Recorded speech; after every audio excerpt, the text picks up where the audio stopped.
For many years, Korea has been a fascination to us in the Western world, and with its history and culture so different to our own, it's very obvious to see why.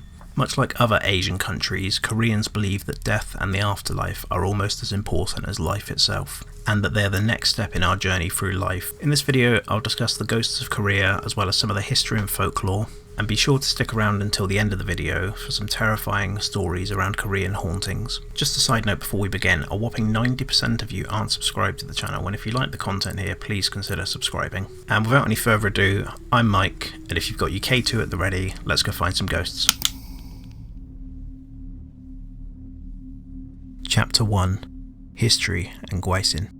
Like a lot of other countries, Korea has a rich cultural belief in the supernatural. These superstitions have been passed down for hundreds of years from parents to children, possibly to scare them into being good or warn them off danger. Koreans believe that a good death is one of the 8 blessings in life, and when a good death is referred to, it means being comfortable upon death, not being a burden to the family while maintaining good relationships with them, and being ready to pass over at the point of death.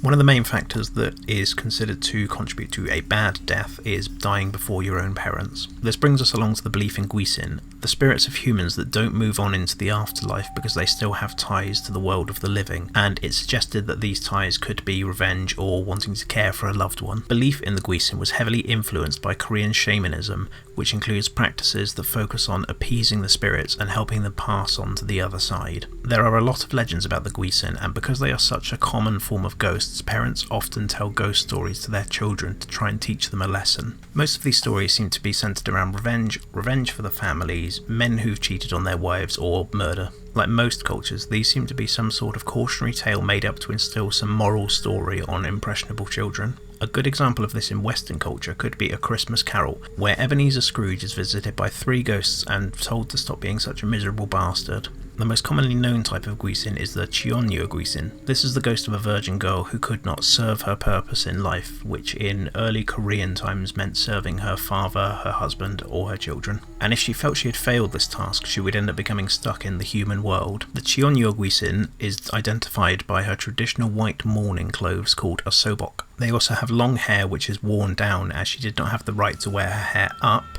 often something the reserved for married women. The spirit has a pale face with dark circles around their eyes, and often a small amount of blood drips from the side of their mouth. They are also sometimes depicted as shedding tears of blood as well. Originally, however, the spirit was actually considered to be indistinguishable to humans because of their neat appearance. And there is also a male equivalent of this ghost called the Chongak Gwisin. One Gwisin is known as the Kong ghost, which, according to legend, is the ghost of someone who died, typically a student, from falling off of a building, and as such it will appear to be standing on its head staring at you with its wide eyes. In some stories, its head is actually being completely severed from the body, and the ghost will actually hold its head in one hand while running on the other hand, which is absolutely terrifying. Various other Gwisin are also believed to exist, such as the ghosts of children who passed before their 3rd birthday, and it is believed that shamans are able to communicate with these ghosts. However, since the baby ghosts are too young to be able to talk, the shamans just listen for a whistling sound in the air. Other types of Gwisin include the Mul Gwisin, which is a ghost of someone who drowned, and the Daegwal Gwisin, an egg-shaped ghost with no discernible features or origins that causes the death of anyone who sees it. The final Gwisin I'll cover are known as lovesick ghosts, who are the ghosts of those left with regrets and come back looking for love, as it's something that they felt was unfulfilled during their lifetime. And if they were in a relationship before they passed away, they can come back to haunt their old lovers, or even try and take their lovers away with them. Chapter 2. Beyond the Gwisin.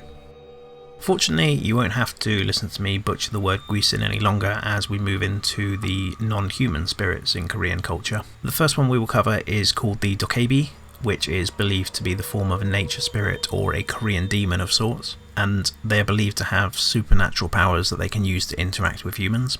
The Dokkaebi are actually depicted as goblin-like creatures with horns and distorted faces. Dokkaebi are also known to be mischievous pranksters who are fond of games. Weirdly, they seem to have some sort of Robin Hood thing going on, as they are believed to steal from the greedy and reward those that they deem worthy. The Dokkaebi differ from human spirits as they are believed to be the products of spiritual possession of inanimate objects, such as old discarded household tools like brooms or objects that are stained with human blood. And there are various different types of Dokkaebi, such as a dumb Dokkaebi that resembles a farmer and a one-eyed Dokkaebi that loves to eat. Another creature that is well known in Korean culture is the gumiho, which means nine-tailed fox, and no, I'm not referring to the Pokemon when I say that. The gumiho is actually derived from Chinese mythology but has been adopted by Korean folklore. And according to myth, a gumiho is born when a fox lives for 1,000 years. Gumiho then often gain the ability to shapeshift and often take the form of a beautiful young woman, which they use most commonly to seduce men and quite literally eat their hearts out. Moving on to the Pulgasari, these mythical creatures are said to devour metal and grow bigger with every piece of metal they eat. The creature is a mixture of different animals, which are a bear, elephant, rhino, a tiger and a bull, which each represent different body parts of the creature. And rather than a ghost per se, this seems to be some kind of Korean cryptid that some people still believe exists to this day. Chapter 3. Hauntings of Korea.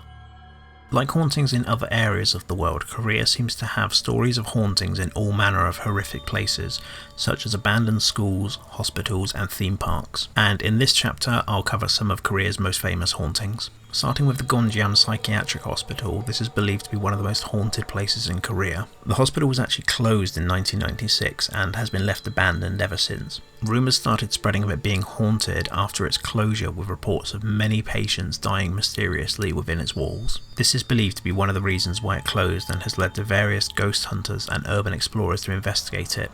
In reality, the closure was actually due to financial issues. Some believe that the patients were murdered at the hands of the hospital owner, and it's said that the owner fled to America after the victims' families and government authorities began investigating the unexplained deaths. It is also believed that the souls of those that lost their life in the hospital remain trapped inside. The hospital was unfortunately demolished in 2018, and if the site did contain any ghosts, hopefully that didn't release them into the wild. Moving on to Yongmaland. Yongmaland is an abandoned theme park which closed down in 2011 due to financial issues. There are also rumours of a girl dying at the park due to faulty rides, and people say that you can sometimes spot her playing among the broken rides, and many believe that this is the actual reason for Yongmaland's sudden abandonment. Interestingly, the theme park is actually still open if you're planning on filming a music video or having a photo shoot there, so they will make special exceptions if you want to record some form of media there. According to rumours, the Yongdeok House is one of Korea's most famous haunted houses. Abandoned throughout the 1900s, the house is said to have been built on a mass grave of Korean soldiers from the Battle of Incheon. The ownership of the house went from person to person, but all of the owners died mysteriously, leading to the belief that the house is haunted. Some locals believe that you can hear the voices of the dead who long to be freed, along with demons that intend to cause harm coming from inside the walls of the house. And that's this video done. I hope you enjoyed it, and let me know your thoughts in the comments below. Watch this video next on Ghosts of Japan. Bye. Like most